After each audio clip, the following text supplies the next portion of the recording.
নমস্কার, বাংলার বইঘর ইউটিউব চ্যানেলে আপনাদের সবাইকে স্বাগত। আমি উত্তীয় সেন। প্রথমেই একটি কথা বলি যে আমরা বর্তমানে ইউটিউব বা সোশ্যাল মিডিয়ার যুগে বসবাস করছি। প্রচুর সময় আমরা অতিবাহিত করি এই সমস্ত সোশ্যাল মিডিয়ায়। তার মধ্যে ইউটিউব, ফেসবুক এইগুলি আছে, আরও অনেক এরকম প্ল্যাটফর্ম আছে। তো যাই হোক, আমাদের আজকের যে বিষয় নিয়ে আমি আলোচনা করব সেটি হলো যে আমরা এই যে এত মোটিভেশনাল ভিডিওগুলো দেখছি, এই ভিডিওগুলো দেখে আখেরে আমরা কি লাভ করছি। আমরা যখন কোনো মোটিভেশনাল ভিডিও দেখি আমরা অবশ্যই ইন্সপায়ার্ড হই। মোটিভেশনাল ভিডিওগুলো অবশ্যই আমাদের উপকার করে, কিন্তু সেই মোটিভেশনাল ভিডিওটা যে মেসেজটা আমাদের সামনে দেয় বা যে বার্তাটা আমাদের সামনে তুলে ধরে তা কিন্তু আমরা সঠিকভাবে জীবনে অ্যাপ্লাই করি না। কেন অ্যাপ্লাই করি না? আমরা উৎসাহিত হয়ে যাই অত্যন্তভাবে, কিন্তু সেটিকে কাজে বাস্তবায়িত করি না। সেই জন্য কাজে যদি বাস্তবায়িত করতে হয় তাহলে অবশ্যই যে বিষয়টি আপনার জীবনের সবথেকে বড় লক্ষ্য তাকে কিন্তু ভালোবেসে যেতে হবে, তার প্রতি আপনার মন প্রাণকে লাগিয়ে দিতে হবে, জীবনের সর্বস্ব শক্তি দিয়ে তাকে পাওয়ার চেষ্টা করতে হবে। তবেই আপনি সেই আকাঙ্ক্ষিত লক্ষ্যের দিকে আপনি পৌঁছবেন বা আকাঙ্ক্ষিত বস্তুর দিকে আপনি এগোতে পারবেন। এবার আরেকটা কথা বলি, প্রচুর মোটিভেশনাল ভিডিও হয় কিন্তু আমাদের হাতে যে সবথেকে বড় শক্তি আছে তার সদ্ব্যবহার আমরা করি না। সেটি হলো যে স্বামী বিবেকানন্দ। এই বিশ্বের সর্বাপেক্ষা সব থেকে তেজস্বী পুরুষ যদি কেউ থাকে তা হচ্ছে স্বামী বিবেকানন্দ। এটি আমার ব্যক্তিগত মতামত। কি সেই স্বামী বিবেকানন্দের যে বাণী বা স্বামী বিবেকানন্দের যে জীবনের কথা, সেগুলি যদি আমরা আমাদের জীবনে সামান্যতম অ্যাপ্লাই করি বা সামান্যতম মানে বিষয়টিও কাজে লাগাই, একটা দুটো কথাও যদি মেনে চলি, আমি এইটুকুনি গ্যারেন্টি দিয়ে বলতে পারি যে আমাদের জীবন সম্পূর্ণরূপে বদলে যেতে পারে।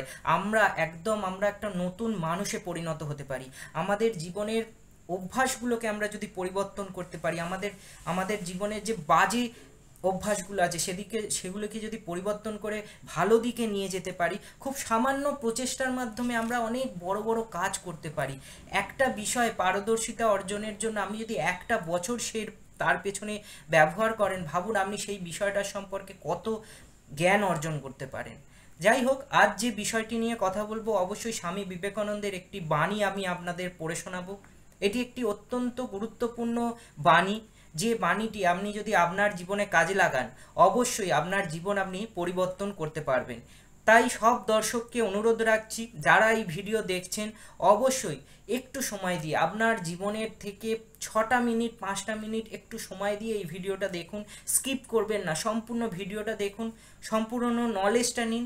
তারপর যদি আপনার ভালো না লাগে অবশ্যই আপনি চলে যাবেন, আপনি আপনার নিজের কাজের প্রতি ব্যস্ত হবেন, অবশ্যই হবেন, কিন্তু অন্তত 6টা মিনিট মন দিয়ে এই ভিডিওটা শুনে নিন।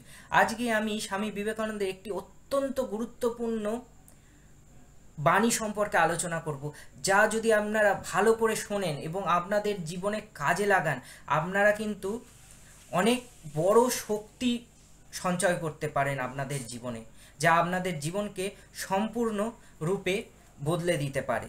তাই ভালো করে মন দিয়ে এই ভিডিওটা শুনে নিন। চাই আত্মবিশ্বাস। আজকে আমি আত্মবিশ্বাস নিয়ে একটি বাণী আপনাদের পড়ে শোনাবো, যেটি স্বামী বিবেকানন্দের। যে বইটির থেকে আমি পড়ে শোনাচ্ছি, বইটির নাম হচ্ছে ওঠো জাগো এগিয়ে চলো। বইটি উদ্বোধন কার্যালয় থেকে প্রকাশিত হয়। আপনারা চাইলে অবশ্যই বইটি সংগ্রহ করতে পারেন। অসাধারণ একটি বই। আমি সম্পূর্ণ বইটা পড়েছি, সত্যি আমি মুগ্ধ হয়ে গেছি। আমার জীবনের অনেক দৃষ্টিশক্তি, দৃষ্টিভঙ্গি বদলে দিয়েছে এই বই। তো আজকে আমি আপনাদের এটি পড়ে শোনাচ্ছি, মন দিয়ে শুনুন। চাই আত্মবিশ্বাস। কি বলা হচ্ছে, স্বামীজি কি বলছেন, ভালো করে মন দিয়ে শুনুন। বলছেন স্বামীজি, বিশ্বাস বিশ্বাস বিশ্বাস, নিজের ওপর বিশ্বাস, ঈশ্বরে বিশ্বাস, ইহাই উন্নতি লাভের একমাত্র উপায়। যদি তোমার আত্মবিশ্বাস না থাকে তবে কখনোই মুক্তি হইবে না। এর ওপর বিশ্বাস সম্পন্ন হও, সেই বিশ্বাস বলে নিজের পায়ে নিজে দাঁড়াও, বীর্যবান হও। আমি পাশ্চাত্য দেশে যাইয়া কি শিখিলাম? শিখিলাম ইউরোপ ও আমেরিকা উভয়ই জাতীয় হৃদয়ের অভ্যন্তরে মহান আত্মবিশ্বাস নিহিত রহিয়াছে। একজন ইংরেজ বালক তোমাকে বলিল, আমি একজন ইংরেজ, আমি সব করিতে পারি। আমেরিকান বালকও এই কথাই বলিবে, প্রত্যেক ইউরোপীয় বালকই এই কথা বলিবে। আমাদের বালকগণ এই কথা বলিতে পারে কি? আমরা নিজেদের প্রতি বিশ্বাস হারাইয়াছি।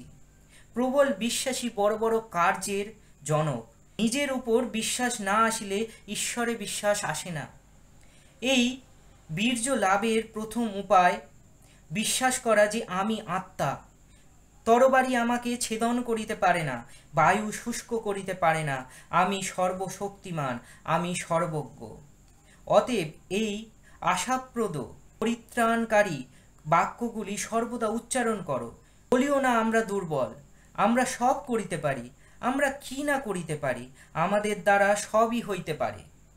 আমাদের প্রত্যেকের ভিতর সেই মহিমাময় আত্মা রহিয়াছেন। আত্মায় বিশ্বাসী হইতে হইবে। আমাদের ভিতর যাহা আছে নিজ শক্তি বলে তাহা প্রকাশ করো, কিন্তু অনুকরণ করিও না। অথচ অপরের যাহা ভালো তাহা গ্রহণ করো।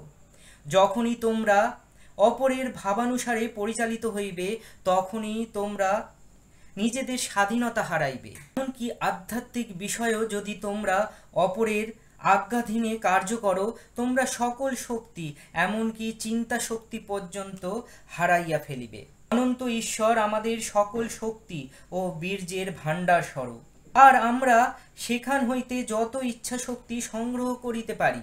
তেম নিজের ওপর বিশ্বাস করো।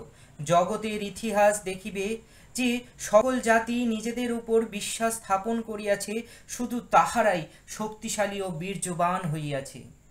প্রত্যেক জাতির ইতিহাস ইহাই দেখিবে যে সকল ব্যক্তি নিজেদের ওপর বিশ্বাস স্থাপন করিয়াছে, তাহারাই শক্তিশালী ও বীর্যবান হইয়াছে।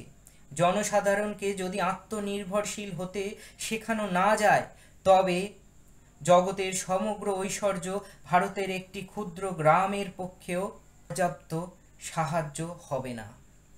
তাহলে বুঝতে পারছেন, নিজের প্রতি আত্মবিশ্বাস না থাকলে আমরা বীর্যবান হতে পারি না, আমরা আমাদের অন্তরের শক্তিকে জাগ্রত করতে পারি না। তাই সব সময় বলবো, নিজের প্রতি আত্মবিশ্বাস রাখুন। স্বামী বিবেকানন্দ পড়ুন। স্বামী বিবেকানন্দের বাণী যদি আপনারা আপনাদের অন্তরে ধারণ করতে পারেন, এই পৃথিবীতে আরও বহু স্বামী বিবেকানন্দের জন্ম হতে পারে। সবাই ভালো থাকবেন। আজকের ভিডিও আর বড় করছি না, নতুন ভিডিওতে আবার আপনাদের সাথে দেখা হয়ে যাবে। এই বইটি পড়ুন, ভালো লাগবে।